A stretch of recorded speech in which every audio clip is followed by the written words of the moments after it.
this is the first youth meeting of 2025.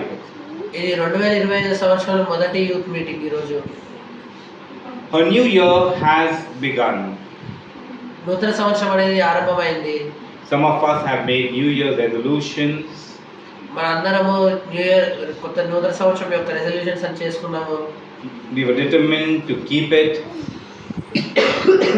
వాటిని చేయడానికి మనం ఉద్దేశించాము. Determined to give up certain things. కొన్ని వదిలేద్దామని నిర్ణయం తీసుకున్నాము. Determined to do certain things and determined not to do certain things. కొన్ని చేద్దాం అనుకున్నాము ఈ సంవత్సరం, కొన్ని చేయొద్దని మనం అనుకుంటున్నాము. To once again revive the skills that God gave us and to live in with new discipline. మనందరం దేవుడు ఇచ్చిన మనకు ఇచ్చిన తలాంతుల్ని బట్టి మనందరము కొత్త క్రమశిక్షణతో జీవిద్దాము.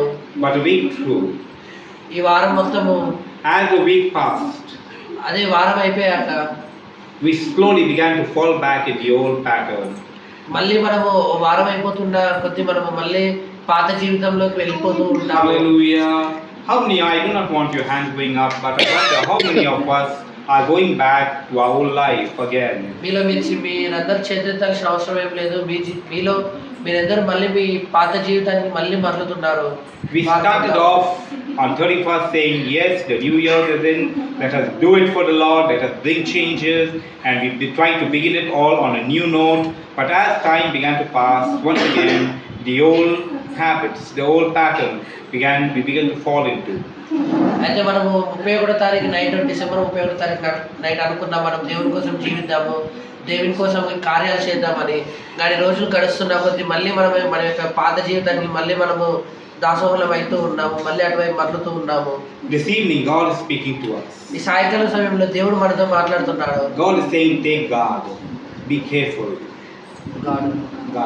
Guard yourself. దేవుడు మిమ్మల్ని మీరు సంరక్షించుకోండి అని చెప్తున్నాడు. Hallelujah. Hallelujah. Hold on to your determination.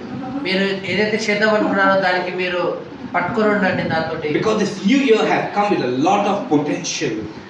ఈ నూతన సంవత్సరం అనేది చాలా Potential, a lot of stuff in it. ఈ నూతన సంవత్సరంలో చాలా చేయాల్సిన విషయాలు చాలా ఉన్నాయి. Hallelujah. A lot of potential to do many things. ఈ సంవత్సరంలో మనం చేయాల్సిన కార్యాలు చాలా ఉన్నాయి. చాలా యొక్క మనం సిద్ధపడి ఉండాలి, మనం సిద్ధత కావాలి. Come with a lot of possibilities for us to begin and do. Amen. And to reach God's expectation in our life. ఈసారి మనకు చాలా దేవుని యొక్క ఉద్దేశాలు, దేవుని యొక్క క్రియలు చేయడానికి మనలో ఎన్నో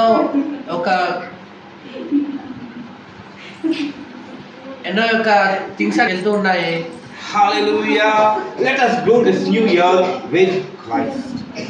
ఈ నూతన సంవత్సరం మనం క్రీస్తుతో స్టార్ట్ చేద్దాం. Let us not forget our promise. మన యొక్క ప్రమాణాన్ని మర్చిపోకుండా. Let us not forget our value. మన యొక్క విలువని మర్చిపోకుండా. Hallelujah. In Christ Jesus. మనం క్రీస్తులో ఎవరిపై ఉన్నామో మనం మర్చిపోకుంటున్నాము. What is, what are the things that God has in store for us? దేవుడు మన కోసం ఏమి దాచి ఉంచాడో వాటిని మనము చూద్దాము. Let us live to our full potential. మనము చాలా చేయాలనే కార్యస్థితితో ఉన్నాము ఈసారి. Hallelujah. That means a good seed. ఒక మంచి విత్తనము when it is planted in the ground, ఒక మంచి నేలలో నాటబడినప్పుడు, if it is well cared for, అది చాలా జాగ్రత్తగా చూసుకుంటే మనం దాన్ని whatever it has in it, it will produce. అందులో ఏదైతే ఉందో అది మనకు ఫలితం అనేది వస్తుంది. Hallelujah. If it is not cared for, దాని ఒకవేళ పట్టించుకోకపోతే, it will not reach its potential. అది దానికి కావాల్సినంత అది పొందలేకపోతే, it will not reach its potential. దాంట్లో ఉన్న Hallelujah. Hallelujah. We need to reach our potential. మన యొక్క కార్యసిద్ధి. Amen. And to reach that potential, we need to walk in the will and the plan of God. మనము కార్యసిద్ధి, మనం చేయాల్సిన కార్యాలు చేయాలంటే మనం దేవుని యొక్క నడవడికలో నడవాలి, మనం దేవుని యొక్క చిత్తానుసారం ఉండాలి. Amen. We need to live in the word of God. దేవుని యొక్క వాక్యం తగ్గట్టు జీవించాలి. Amen. Hallelujah. Hallelujah. How many of us are the old people? మనలో ఎంతమంది పాత వారిగానే ఉన్నారు? Come on, show me how many of us are the old people. మీలో ఎంతమంది ఇంకా పాత జీవితంలోనే పాత మనుషులాగా ఉన్నారు? Amen. The Bible tells us in 2 Corinthians chapter 5 verses 1 and 2. దేవుడు వాక్యం చెప్తుంది 2 కొరింథీయులు 5వ అధ్యాయము 1వ వచనంలో. Come on, let us open our Bible to 2 Corinthians chapter 5 and read verse 1 and 2. 2 కొరింథీయులు 5వ అధ్యాయము 1-2 వచనం చదువుదాము.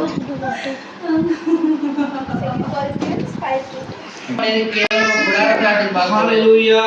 Now do you call these clothes me? మీరు నేను వేసుకుని ఈ దుస్తుల్ని బట్టి ఇది నేను అని చెప్పగలుగుతారా? This is not Ashley. ఇది యాష్లీ అంకుల్ గారు కాదు. This is only clothes. ఇవి కేవలం వస్త్రాలు. Hallelujah. Amen.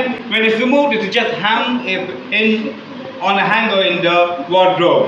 ఇది మనం ఎప్పుడైతే తీసి ఈ యొక్క చొక్కాని తీసి మనం ఎప్పుడైతే గోడకేసామో అది అట్లా వేలాడుతూ ఉంటుంది గోడకు. Hallelujah. That is how our body is. అది మన శరీరం అనేది ఎలా ఉంటుందో దాన్ని బట్టి తెలుస్తుంది. The Bible is telling us that this is just an earthly tent which we live in, and someday it may be destroyed. అయితే దేవుడి వాక్యం సెలవిస్తుంది మనము మన శరీరం అనేది ఒక ఈ భూమి మీద ఉండే ఒక గుడారం లాంటిది. ఇది ఏదో ఒక రోజు క్షీణించిపోతుంది. Hallelujah. But we have a house built for us by God, not by human hand, but God has built a house for us. అయితే మనకు దేవుడు ఒక గుడారం అనే ఒక నిత్య గృహం అనేది ఒకటి నిర్మించాడు. అది మనుషుల చేతులతో చేసింది కదా, దేవుడే స్వయంగా నిర్మించాడు. Hallelujah. And that is our eternal home. అదే మనము నిత్యము జీవించే ఇల్లు అది. Hallelujah. That's our eternal home. How many of us give more importance to this temporary tent of ours? అయితే అదే మన యొక్క నిత్యము ఉండే గృహము.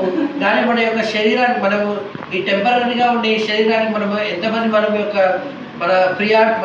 ప్రాధాన్యతనిస్తున్నాము? Amen. We should be long. The word of God is saying that we should be longing, have a deep desire in our hearts to be clothed with a heavenly gown, with a heavenly clothing, for that heavenly dwelling which is eternal.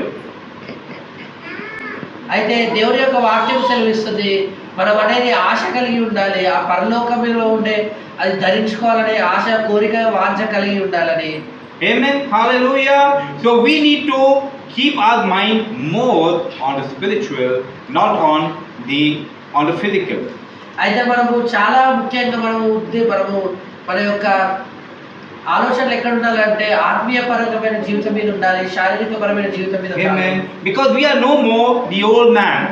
అయితే మనం ఇంకా పాత మనుషుల్లాగా లేము. Come on, let us read 2 Corinthians chapter 5 and verse 17. Now we are the new creation. మనం ఇప్పుడు నూతన సృష్టిగా ఉన్నాము. Amen. Hallelujah. Like I said earlier, it is like a caterpillar turning into a butterfly. అయితే నేను ఇంతకుముందు మీకు చెప్పినట్టు బొత్త పురుగు అనేది ఒక సీతాకోక చిలుక ఎలా మారుతుందో అలా. Hallelujah. The old is just gone. పాతది గతించిపోయాడు. The old caterpillar would crawl, would eat all through everything, crawling and sleeping. But now the butterfly flies, drinking what? Drinking the nectar of all good things. అయితే మనం చెప్పుకున్నట్టు పాతగా ఉన్న బొత్త పురుగు అనేది చాలా పురుగులు తింటూ, ఆ ఆకుల్ని తింటూ చిన్నగా కదులుతూ ఉండేది. కానీ ఇప్పుడున్న అందులో నుంచి ఉద్భవించిన